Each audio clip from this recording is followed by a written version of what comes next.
fiction, science fiction, horror, fantasy, crime, LGBT, thriller. You have now entered the House of Mystery with your hosts, Eric Shapiro, David North Martino, John Copenhaver, and Al Warren. Heard on KCBQ 106.5 FM Los Angeles, 102.3 FM Riverside, and 105.0 AM Palm Springs. Welcome back into the House of Mystery. I'm Al Warren. Mr. Gavin Stone's here. It's going to be a crime day. Hey. Yeah, whenever there's crime, you're in the room. Yeah, but I've bought an alibi. No. Yeah, never works. Never works for you. No, tell me about it. I'll have to get some inspiration from the experts, I think. Yeah, that's it. So let's see. We've got one today. We've got a former police officer and detective who writes books now. So his latest book is called Choices and Chances. It's a Cade Taylor novel. Michael Hearns, thank you for being here. Thank you for having me, guys. It's good to see you and be here with y'all. So, listen, Michael, you were, let's see, an officer and a detective, and you've done all this sort of investigations and stuff. What made you go from that into the crazy world of writing? Because there's, a lot of insanity in writing. There is a lot of insanity in writing, and I think that we would not be all doing it if we knew the trials and tribulations of doing it. The way I found my way into the author world is I had retired from the police department and started working as a technical advisor for film and TV. And I got a lot of people asking me to write a book. And I think a lot of them wanted me to write a tell-all, a book more about me or about the life I had. And I really didn't want to go down that route, so I created a fictional character named Kade Taylor. And I wrote my first novel in 2020. It was called Trust No One. And I thought it'd be a one and done. But there was such a ardent desire from people reaching out to me about the second book. And so I wrote a second one, and then the legion of Cade Taylor fans grew, and they've grown ever since then. And the third book was called One More Move. And the latest book, which released last month, is called Choices and Chances. So there are four Cade Taylor novels out there right now, and that's where we are. Right.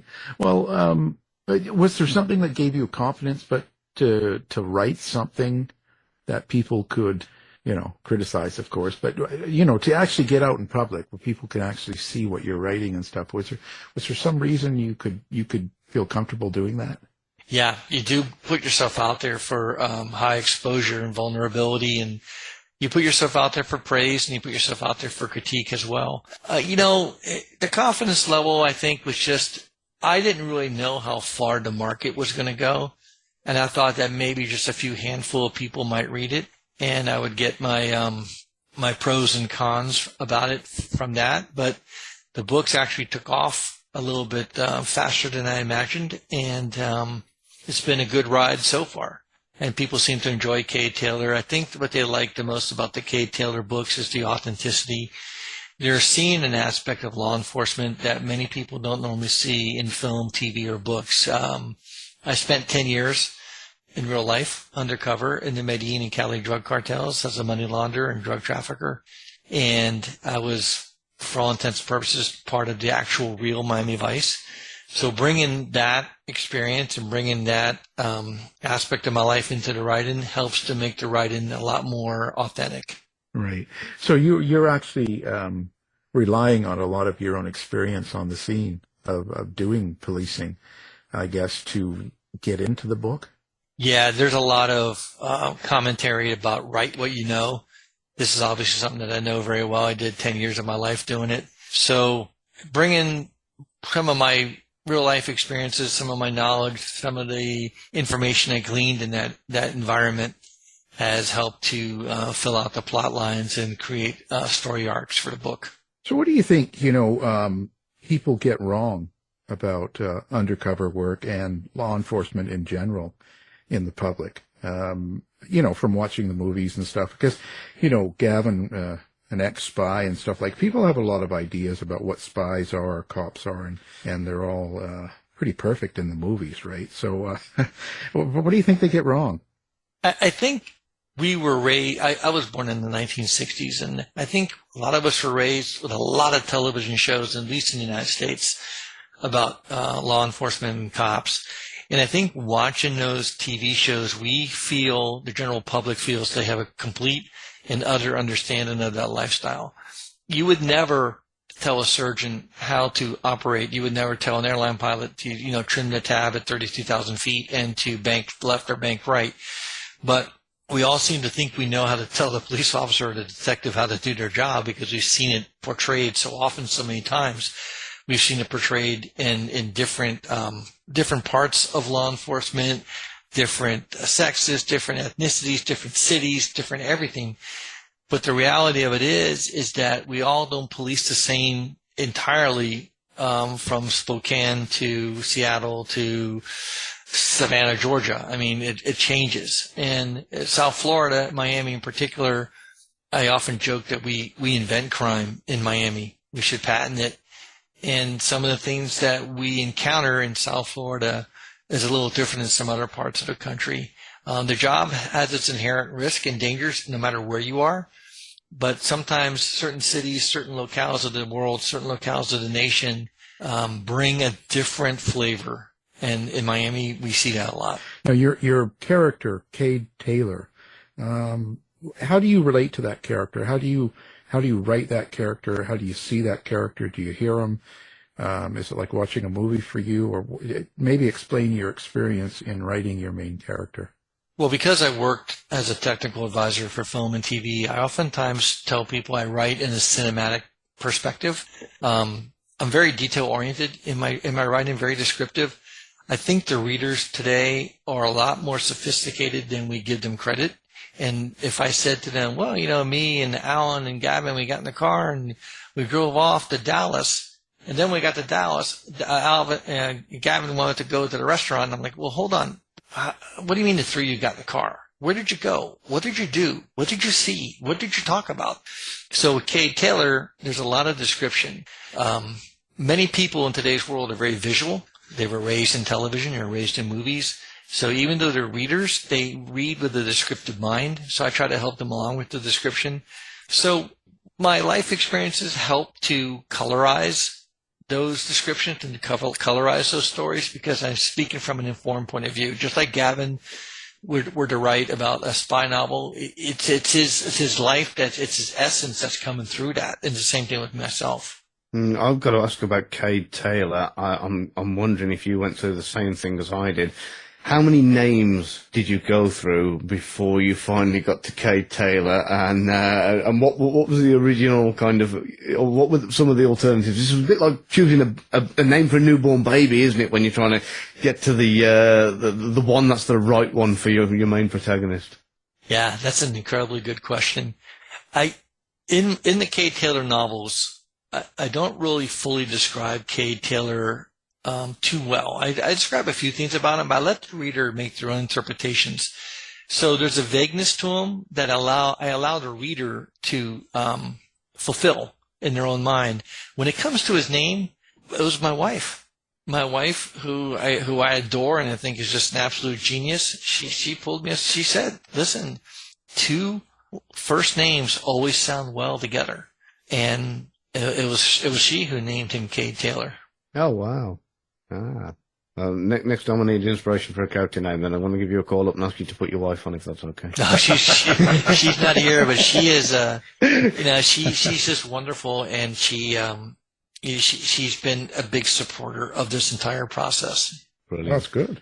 Mm-hmm. Well, yeah. So listen, do you have a kind of a subtext or some sort of a meaning or something you want the reader to take away from the book besides the excitement and the entertainment of the story? Is there something underneath it that you hope that they catch on to? I don't know if that's done fully with intention. A lot of the books do have a subliminal theme that runs through them. Once again, it was my wife and the editor, Julie Hutchins, who picked up on that theme. Many readers don't oftentimes pick up on. There's a subtle theme in all 4 books. And what I would like to see them take away is, first of all, you hit the nail on the head, enjoyment. I want them to be captivated. I want them to enjoy their reading process. I want them to embark on this journey with Kade Taylor and feel happy that they made a wise choice in reading this book. As far as them taking anything away, I don't really have any agenda of or I don't have any agenda, and I don't have any ramifications of what I expect of the reader other than I just hope they enjoy what they read. So now the action and the violence within the book, are you conscious about how you write that in a book? I am. The action, the violence, the language is all endemic to that lifestyle. I don't think readers want to read a spy novel where somebody hang glides into Paris and drops bombs and stuff like that. It's kind of impractical. The life and the cases and the ordeals that Kade Taylor go through are very real and genuine and authentic. And his reaction to it is all very authentic. Kade Taylor's very street smart, and I've tried to bring a level of investigation and case solvability in these novels that, once again, you don't normally see in books, movies, or TV. You're just describing Gavin's last book, Oh, man, I hope not. Because I've already warmed up to him, and I like him a lot. I don't want that to happen.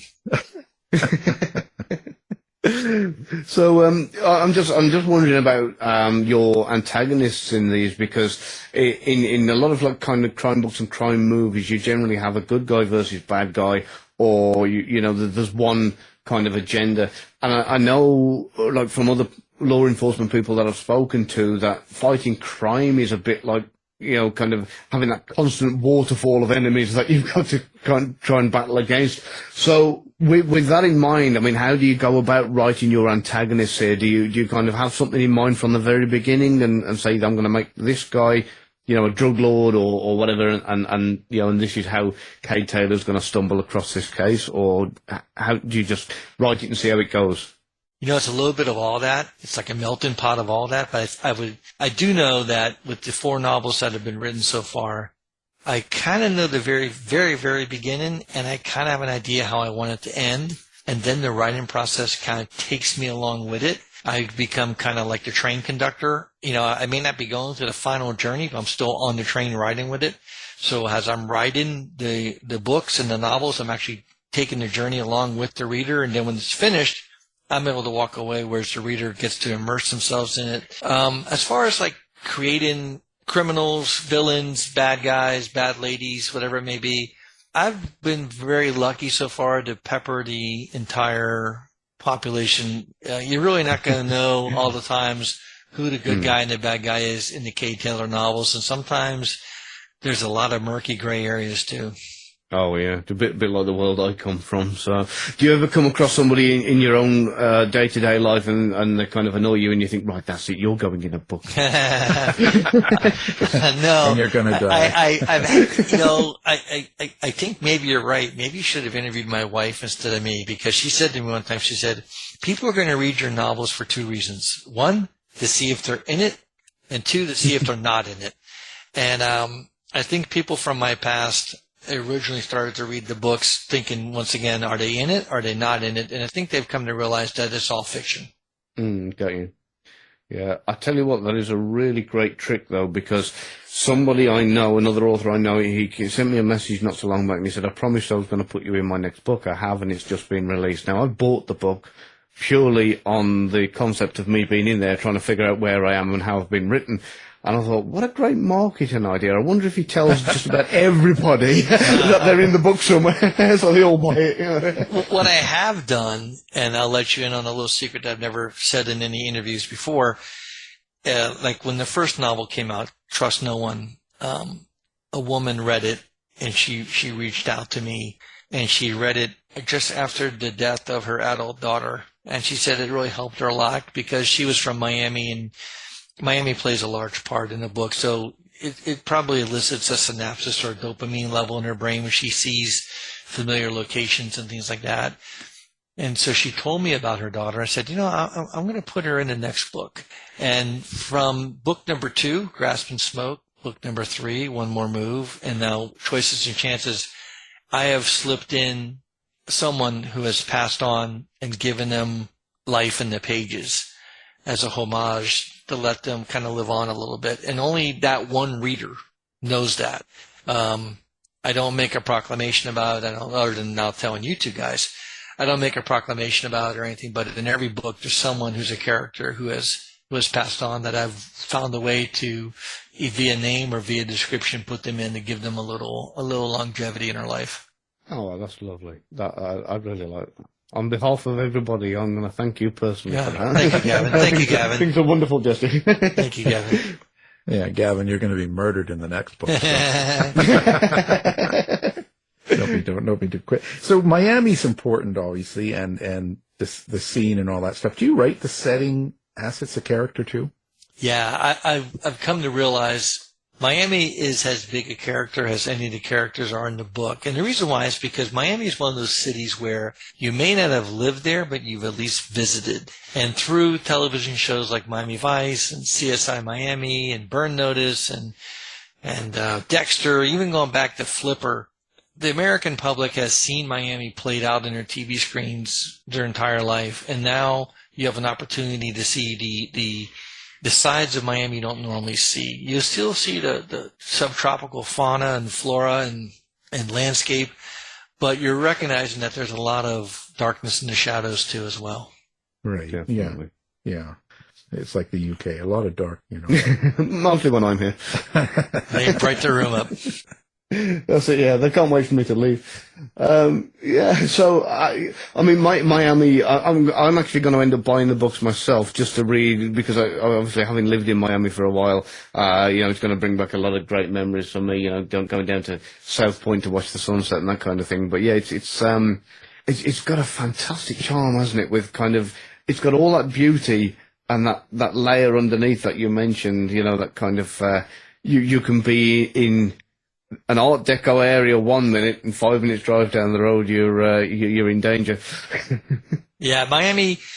In Trust No One, I said that Miami's where reality comes to rehearse, and it basically it's Eden's evil twin. It's geographically, physically a beautiful place, but it's a large city, and it has a lot going on there. It's also a peninsula. It's the end of a peninsula, and a lot of people come into South Florida, and long before the computer age, they came to South Florida to escape. They could be running from the IRS. They could be running from an ex-wife or husband. They could be running from something they did illegal, but it was a drop-off point, and it always has been. Kade Taylor is a Coral Gables detective. Miami has 28 municipalities: Miami, Miami Beach, Miami Shores, Coral Gables. Well, he's a Coral Gables detective, and Coral Gables has over 40 miles of inland canals just in their jurisdiction. So There's a lot of places for nefarious activity: murder, money laundering, drug smuggling. And because Cade Taylor is a Vice Intelligence and Narcotics officer, this is the elements of his life that he works with. So he's knee deep in all this stuff. Yeah, something you obviously know so much about. I know you've got a website. I believe it's called launderingmoney.com. Do anybody ever go to that, like, thinking that that it's a service you offer, as in kind of criminals? Oh, launderingmoney.com. Let's see if they can do and what their charges are. I have two websites. There's michaelhearns.com, which is all about the books, but Laundering Money is when I teach anti-money laundering to law enforcement, banks, financial institutions.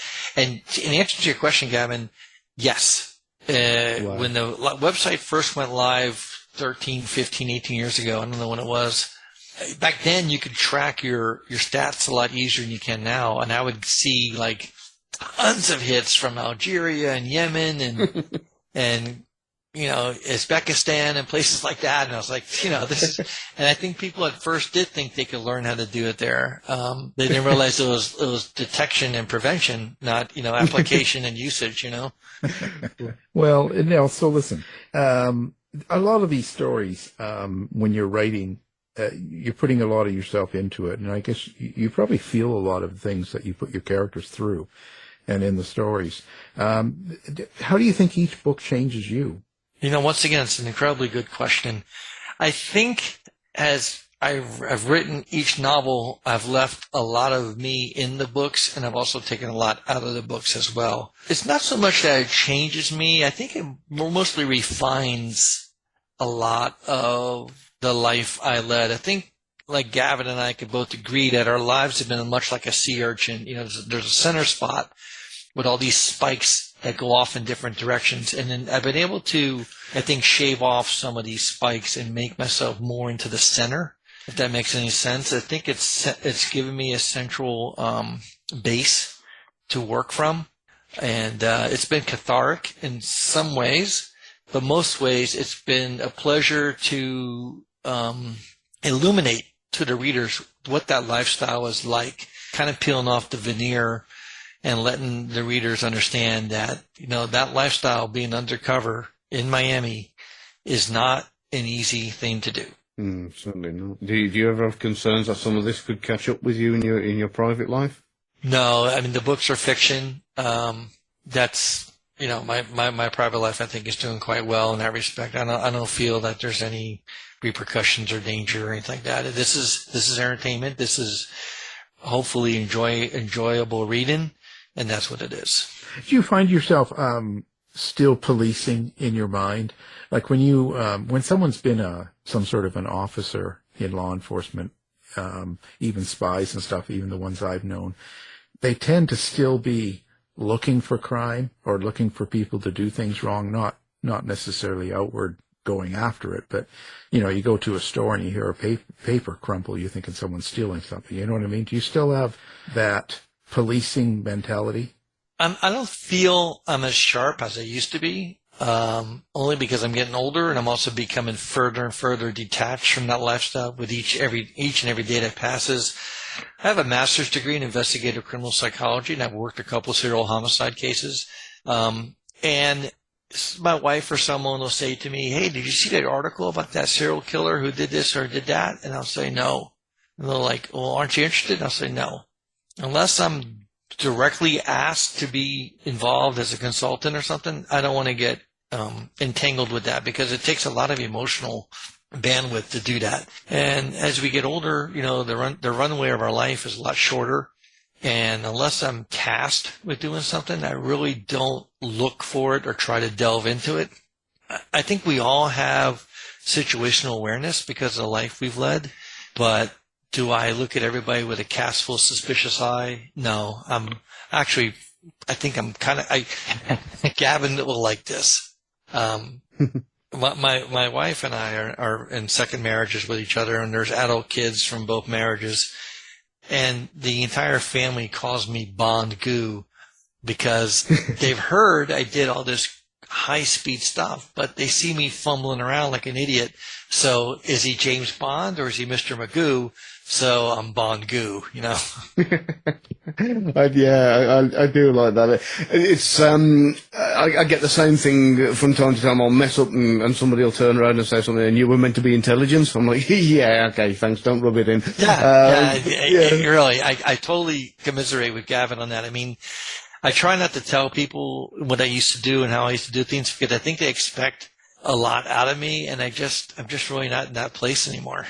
Yeah, it is. It's difficult to kind of leave it behind when you're trying to utilize it as leverage in your writing. So I've got to ask, did you find, I'm kind of asking for my own selfish reasons here, so you'll have to forgive me. But did you find when you were writing your book that it was in some way therapeutic when you were putting pen to paper, as it were? I don't know if therapeutic is the opportune word. The word I used earlier was cathartic. But what it basically is it's allowing me to channel and funnel some of the nuances and aspects of the life I lived into a digestible format. Trying to explain somebody the work you did, Gavin, or the work that I did, it's almost like speaking a different language, because it's an incomprehensible environment and incomprehensible lifestyle to some people. So by putting it into a 320-page novel, it allows me to put it into, once again, like I said, a digestible format that we can now look at. Yeah. I suppose it's great because I should imagine you probably want a lot of your friends and family members to read this as well, so they've got more of a concept of what's happened in your world. Even though it's fiction, at least they'll have more of an accurate idea. Yeah, my son will read it, and he'll call me up, and then we'll be on the phone. He'll be like, "Hey, I'm reading One More Move. I'm reading Choices and Chances." I'll say, "Oh, cool. Where you at?" He goes, "Well, you just did this, and you just did that." I go, "It's not me. It's Cade Taylor." He's like, "Yeah, I know, but it's you." So, I get that a lot too. Yeah. I should imagine, and it's. I mean, I've put a lot of the things in my book that I've done from experience, very much like yourself. It's built on everything that I've been through, but not all in one particular assignment, as it were. So with regards to the titles, I love the very kind of snappy titles. I love the Trust No One, because that's how I kind of generally live my life. But was that something that you kind of went out to kind of deliberately go, I'm going to have a short, punchy, snappy title for each and every book, or have you decided as you've gone along, or where's the inspiration for the titles come from? Well, Trust No One was always a mantra in our lifestyle. You really, in that world, you truthfully cannot trust anybody.